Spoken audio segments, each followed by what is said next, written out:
Today marks the 42nd day our loved ones being held hostage. Children are crying every day, with the only question in their mouth being, when are my mommy and daddy coming home?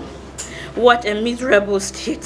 Family members of the abducted passengers of the Abuja-Kaduna born train have appealed to the federal government and relevant authorities to ensure the quick and safe rescue of the victims.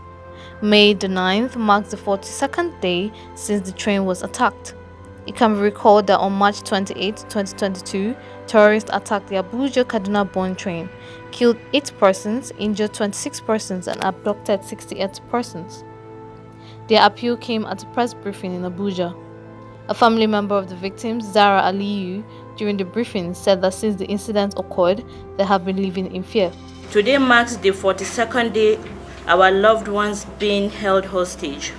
It has been 42 long days of living in fear, virtually no sleep, no bath, wearing the same clothes, under the scorching sun and rain, and exposed to extreme environmental hazards. The emotional, psychological, mental, and physical torture arising from these conditions are only imaginable. Among the abducted passengers are children, some as young as 3 years old, pregnant women including an 85-year-old great-grandmother, and others. Some of these victims have health challenges requiring daily medications, which they have had no access to in the last 42 harrowing days. We read in the news that one of the 2 pregnant women in captivity delivered her baby in the forest. Giving birth is supposed to be a moment of joy. How would it have been if this woman delivered her baby in the comfort of a maternity ward? In whose hands? What is the place of birth of this baby? The forest?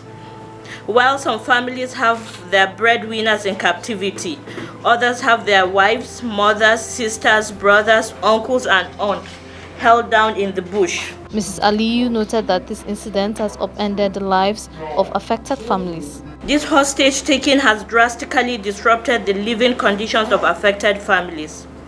Children are crying every day, with the only question in their mouth being, when are my mommy and daddy coming home? What a miserable state. Anger and disappointment is what the people here feel towards the Minister of Transportation, Mr. Rootstv. They accuse him of not handling the case with urgency. Mr. Amechi has been crisscrossing the country as he makes a bid for the presidency. We must, however, register our displeasure with the way and manner the Minister of Transportation, Mr. Rotimi Amechi, has been handling this tragic event since it occurred. Just a few days after 28 March, Mr. Amechi was seen running around the stadium in Port Harcourt, where he declared his intention to become the next president of Nigeria. We had expected Mr. Amechi to be running around as to how to get his abducted passengers rescued, and this is highly disappointing. Also, the Nigerian Railway Corporation and the leadership of the House of Assembly was also accused of inconsistency and insensitivity. The president also directed the management of the NRC to establish a situation room to give a minute-by-minute account of rescue effort to relatives of kidnapped passengers. Still, 1 week after this presidential directive was issued, NRC has neither contacted the relatives of kidnapped victims nor established any situation room as directed by the president. This display of gross incompetence and insensitivity should lead to the appropriate punishment.